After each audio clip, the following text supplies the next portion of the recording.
네, 금요일의 시사 맛집 시사포차 오늘도 문을 열었습니다. 김재섭 국민의힘 서울도봉갑 당협위원장, 곽우신 오마이뉴스 기자, 이종훈 시사평론가 스튜디오에 직접 나오셨습니다. 어서 오세요. 안녕하세요. 네, 안녕하십니까. 지금 유튜브에서 표창원의 뉴스아이키를 검색해서 들어오시면요, 실시간 생방송 화면 보실 수가 있고요. 또 여러분께서 남겨주시는 소중한 댓글과 의견 저희가 실시간으로 다 확인을 하고 있으니까요. 유튜브를 통한 참여도 많이 해주시길 부탁드리겠습니다. 네, 우선 오늘 본격적으로 뉴스 다루기 전에 D-2죠. 월드컵 개막 이틀 전인데요. 우리 이종훈 평론가 본업이 원래 스포츠 평론가였어요. 그렇죠? 본캐. 네. 그래서 일단 간략하게 카타르 월드컵 개막을 앞두고 간략하게 좀 설명을 해 주시죠. 카타르 월드컵. 어떤 카타르 대회입니까? 월드컵 역사에 길이 남은 월드컵인 건 분명합니다. 무슨 말이냐면 월드컵 역사상 최초로 겨울에 열리는 그렇죠. 겨울 월드컵이거든요. 네. 월드컵 역사상 최초의 겨울 월드컵인 이 카타르 월드컵이 우리 시각으로 20일 밤 개막식을 시작으로 그리고 21일 새벽으로 넘어가는 새벽 1시에 카타르와 에콰도르의 개막전을 시작으로 막을 올리게 됩니다. 네. 32개국이 출전을 했고 예.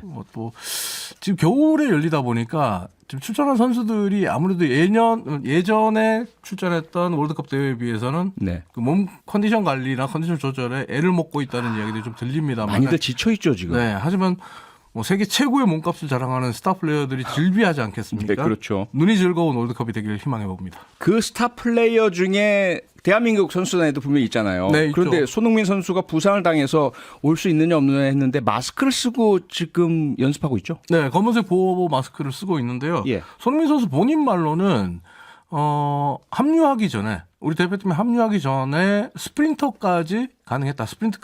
그러니까 전력 질주하는 것도 전력 질주. 가능했다라고 이야기를 하더라고요. 예. 그렇다면 그 본인의 의지대로 네. 손흥민 선수는 지금 1차전인 우루과이전에도 출전하겠다는 의지가 상당히 강하거든요. 본인은 예. 예.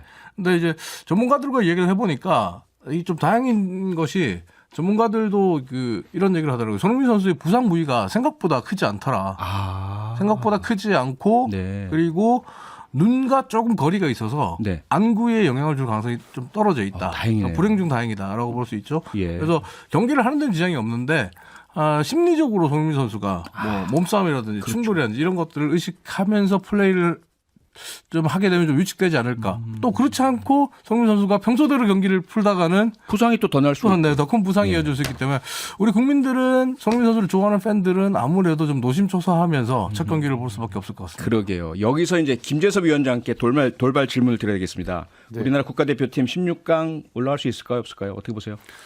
이거는 선택의 문제가 아니라 당위의 문제 아니겠습니까? 당연히 가야죠. 가셔야 됩니다. 당연히 가야죠. 축구 잘 모른다면서요. 그래도 가야죠. 가야죠. 가야죠. 이렇게요. 대한민국의 알겠습니다. 위상을 이번 네. 월드컵에 드높일 필요가 있다고 생각합니다. 곽우신 기자 혹시 아니 갔으면 좋겠고요. 네, 항상 이제 위시풀 띵킹이 들어갈 수 있기 때문에 근데 너무 이렇게 성적 만능주의에서 벗어나서 저는 당연히 응원하겠지만 네. 조금 못하거나 부진한다고 하더라도 국민들이 뜨겁게 귀국하는 대표팀을 응원해줬으면 좋겠습니다. 맞습니다. 저도 무조건 성적 관계없이 응원하겠습니다. 자, 이제 본격적으로 주제로 넘어가 보겠습니다.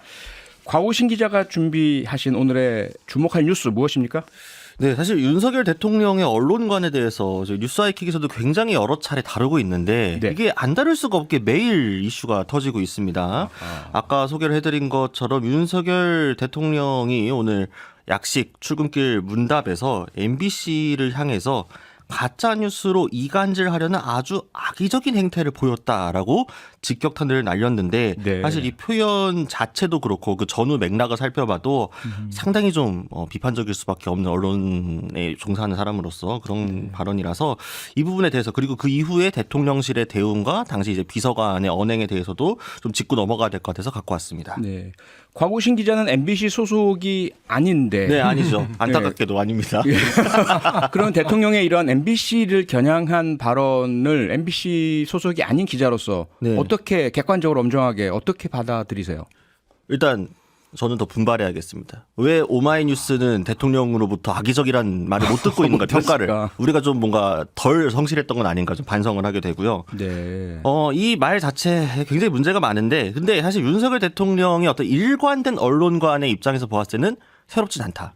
이렇게 보여집니다. 윤석열 대통령은 이미 후보 시절부터 심각하게 언론관의 문제를 보여왔습니다. 그러니까 그 후보도 그렇고 캠프도 그렇고 네. 후보 시절 잠깐만 복귀해볼게요. 부산일보 인터뷰 기사 미리 공유 안 해줬다고 캠프에서 뭐라고 해서 또 난리가 났었죠. TV 토론에 언론사가 주재하는 거 건강 핑계대고 안 갔는데 술 마시러 갔습니다. 아이고. 인터넷 매체 무시했죠. 메이저 언론사 어쩌고 하셨는데 지금 메이저 언론사도 무시하고 계세요. 언론 노조가 아니라 한국 기자협회까지도 좌편향이라고 캠프에서 이야기 나와서 논란됐었습니다.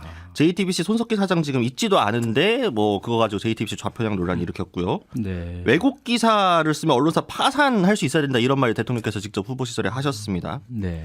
또 인수위 시절에 미디어 오늘 예외 규정이 있음에도 무시하고 끝까지 결국 안 받아줬죠. 그러니까 이 순방과 관련된 이슈를 모두 배제하고서라도 네. 최소한 그러니까 대통령으로서 여러 가지 자질이 있겠습니다만 네. 정치인으로서 민주주의 사회 지도자로서 언론을 다루는 데 있어서만큼은 이미 자격 미달, 자질 미달.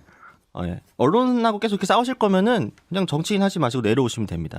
예. 저 그렇게 생각합니다. 김재섭 위원장님 혹시 반론? 너무 세게 말씀하셨는데 네. 사실은 예. 그러니까 정치 권력과 언론의 사이가 그렇게 좋기 어렵죠. 늘 역대 정부가 다 그랬고 네. 어느 정도 언론이 정치적인 색깔들이 있다 보니까 그와 반대되는 집권 세력과는 늘 긴장관계 있을 수밖에 없습니다. 예. 근데 제가 국민의힘과 우리 여당과 정부의 처음에 좀 비판적이었던 것은 네. 사실은 이런 긴장관계를 넘어선 오히려 약간 적대관계 자체는 좀 비판적이다 이런 말씀을 굉장히 드렸거든요. 그렇기 때문에 네. 적대관계라고 되면 이제 절멸시켜야 되는 존재로서 전제를 하게 되기 때문에 언론과 권력이 그래서는 안 된다. 여기까지도 저는 동의가 됩니다. 예. 그래서 이 정부 여당이 가지고 있는 힘을 바탕으로 MBC를 예를 들면 제도적으로 막 배제를 한다든지 전용기에 태우지 않는다든지 이런 거는 저는 비판을 받아야 된다고 생각합니다. 네. 특히 뭐 정부 여당 인사들이 MBC에 항의 방문을 해서 뭐 피켓을 들고 그런 거 저 눈에 좋아 보이지 않는다고 생각해요. 그러나 MBC 역시도 당연히 비판에서 자유롭기 어려운 것이고 당연히 비판을 하는 만큼 비판을 받아들일 수 있어야 된다고 생각하는데 오늘 대통령실에서 낸 메시지들을 보게 되면 사실은 뭐 제도적으로 뭐 MBC를 뭐 이재명 대표 말처럼 뭐 폐간시키겠다, TV조선 폐간시키다 이런 말은 아니었고 네. 충분히 대통령실 입장에서는 정치적으로 비판할 수 있는 부분들도 저는 비판했다고 보거든요. 저는 그래서 앞단까지는 MBC에 대해서 뭐 제도적으로 뭐 내지는 법적으로 뭐 내지는 뭐 무슨 세무조사 이렇게 가는 거는 굉장히 좀 세련되지 않은 방식이라고 생각이 되고 네. 대통령실에서 MBC를 비판한 성명을 저는 낼 수 있다고 봅니다. 그런 의미에서는 MBC도 당연히 비판을 하는 만큼 비판을 받아들일 수 있어야 된다고 생각합니다. 네. 이종원 평론가. 저 오늘 대통령의 노스태핑 발언을 들으면서 네. 대통령과 대통령실이 정직하지 못하다는 느낌을 받았어요. 정직하지 못하다. 무슨 말이냐면 예.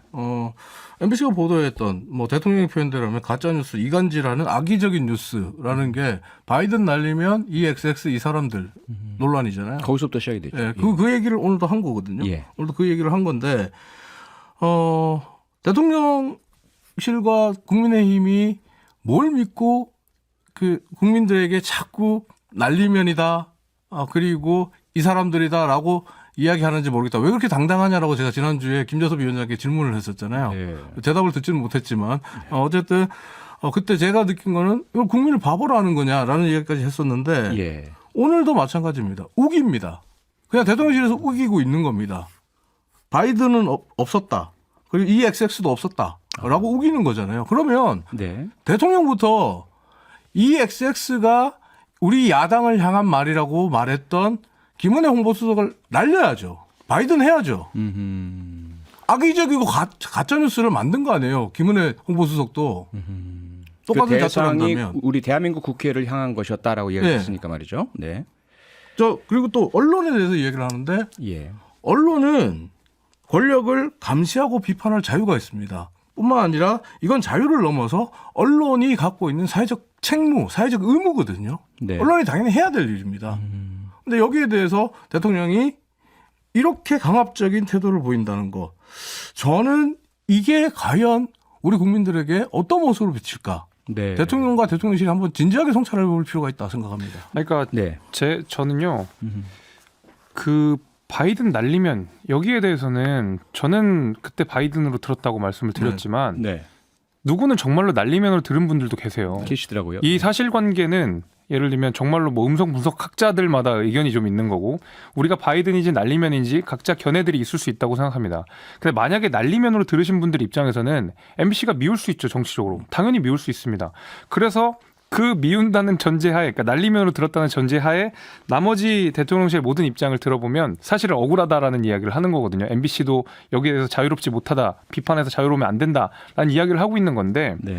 제가 계속 말씀드리는 것은 그 바이든 날리면은 저는 좀 생각이 다르지만 어쨌든 날리면으로 들은 분도 분명히 있고 그걸 날리면으로 전제했을 때는 MBC도 말하자면은 뭐 자막을 달았다 이런 부분에는 비판받을 수 있어야 된다고 생각해요. 사실관계 확정되지 않은 상황에서 방송이 됐다고 한다 그러면 그럼 대통령실 비판에서도 MBC도 뭐 이거 가지고 무조건 비판하면 안 된다라고 내갈 건 아니죠.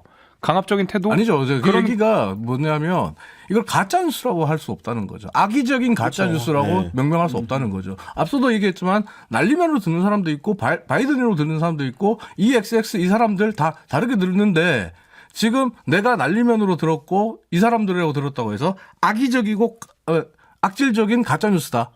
이렇게 인식하는 건 곤란하다는 거죠. 네, 잠깐만요. 이제 두 분의 그 설정과 유사한 설정이 오늘 아침에 있었습니다. 그래서 곽우신 기자, 네.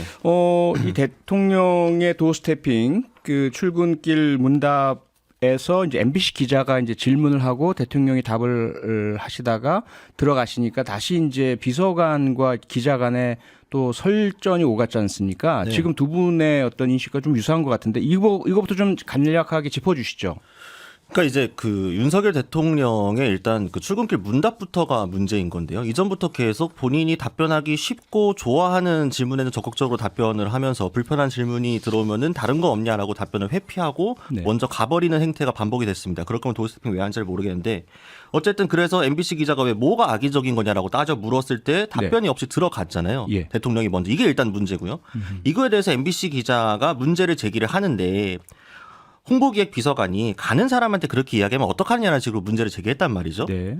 가는 사람한테 왜 질문에 답을 안 하고 질문하는 게 기자의 의무이자 권리인데 예. 정치인은 답변할 의무가 있고요. 당연히 공인인데 그 사람이 답변하지 않고 답을 피하고 가는데 왜 질문을 할 수 없습니까? 뒤통수 대고 질문하면 안 되는 법이라도 생겼습니까? 우리가 거의 매일 뉴스에서 보는데 그런 네, 모습은요. 그렇죠. 네. 이게 또 백브리핑이라든지 그렇죠. 도어스태핑에 기자는 그렇게 계속 하는 질문하고 거잖아요. 다들 답변하고 많이들 가시는 그렇게 분 저도 많이 아침마다 보잖아요. 국민의힘 저도 이제 아침에 회의 들어가서 하고 나왔을 때 정진석 비대위원장이나 주호영 원내대표도 질문 받다가 네. 불편한 거 있으면 먼저 가기도 하고 가는 사람한테 질문하기도 하고 합니다. 이거에 일단 문제 제기도 이상하고 이제 그거에 대해서 이제 약간 이제 서로 흥분하면서 언성이 높아진 부분에 대해서는 저는 그러니까 MBC 기자분도 조금 더 차분하게 문제를 제기했으면 더 좋았겠다 싶지만 네. 그건 어디까지나 톤의 문제인 거고 문제 제기 자체와 설전 자체는 저는 전혀 뭐 MBC 기자가 너무나 맞는 말을 했다 생각이 들고 네. 특히 이기정 비서관이 손 주머니에 넣고 반말 막 하시던데 이분이 이제 그 대표적인 포리널리스트거든요.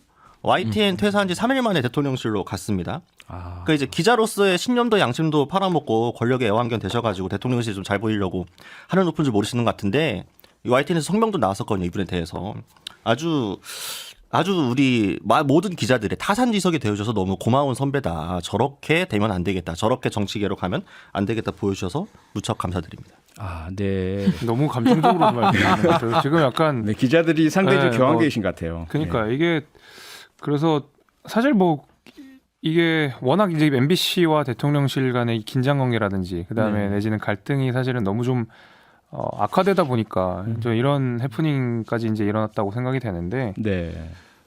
글쎄요, 저도 뭐 기자 입장에서는 충분히 할 수 있는 일이라고 생각합니다. 당연히 기자로서는 질문을 해야 되는 게 맞고 네. 다만 이제 거기다 일일이 다 답변해야 되는 의무는 있지만 또 반드시 또 그럴 수 있는 건 현실 여건상 때로는 그거는 모든 답변 못할 정치인들이 때도 있죠. 예. 대답하지 않는 것 자체가 메시지가 될 수 있기 때문에 우리가 뭐 그것까지 다 탈 수는 없지만은 그 이후에 벌어진 언성 높인 부분들 MBC 기자도 사실은 감정적으로 너무 대응한 게 있었고 비서관 역시도 좀 뭐 납득하기 어려운 그런 태도를 좀 보여준 부분들이 있었고 그래서 네. 이게 너무 지금 감정 싸움처럼 번져가지고 좀 아쉽습니다. 네. 그래서요, 곽우신 기자님 감정을 조금 가라앉히시고 그 홍보 비서관이 10가지 이유로 악의적이다. 이래서 악의적이다. 10가지를 이야기했지 않습니까? 그 부분 네. 이재명 부대변인이 네, 이재명 이어서 얘기한 부대변인. 거군요. 네, 네. 네. 이 부분을 조금 간략하게 소개해 주실까요? 뭐가 왜 악의적이었는지. 그러니까 이제 10가지나 좀 상당히 상세하게 공을 들여가지고 네. 이례적으로 이 왜 MBC가 악의적인지를 조목조목 말씀해 주셨는데 예.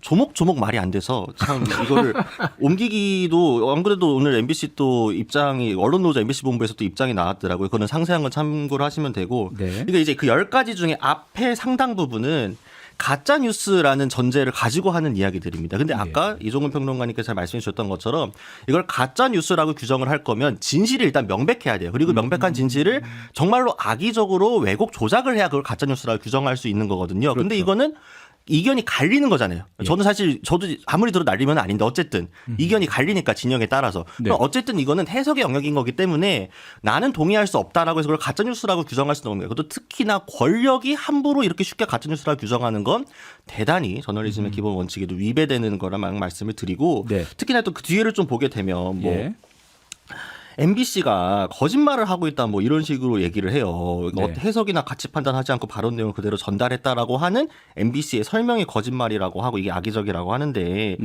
대통령실이 뭐 누구 보고 거짓말 논란을 일으킨지 잘 모르겠는데 그러니까 대표적으로 예를 들면 진짜 거짓말 이런 건 이런 겁니다. 예를 들면 해리스 부통령이 와가지고 가짜뉴스에 대한 폐해를 이야기했다. 이게 MBC 관련해서 이야기를 한 거다. 미국에서도 MBC 뉴스를 가짜뉴스로 보고했다. 이런 식으로 언론 플레이 한 거 집권 여당 세력 아닙니까?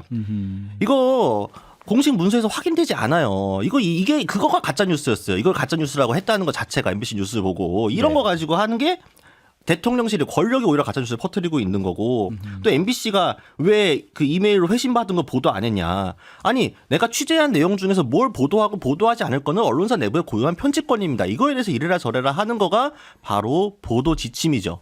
그 보도 지침을 일단 내리는 게 악의적인 거고 이제 가장 어이가 없는 게 그 뒤쪽에 시사교양 프로그램이 대통령 부부와 정부 비판이 허란이 되어 있다. 그래서 대역 쓰고 대역 표시조차 하지 않은 게 악의적이라고 하는데 대통령실은 정말 이를 악물고 내용에 대해서는 이야기하지 않아요.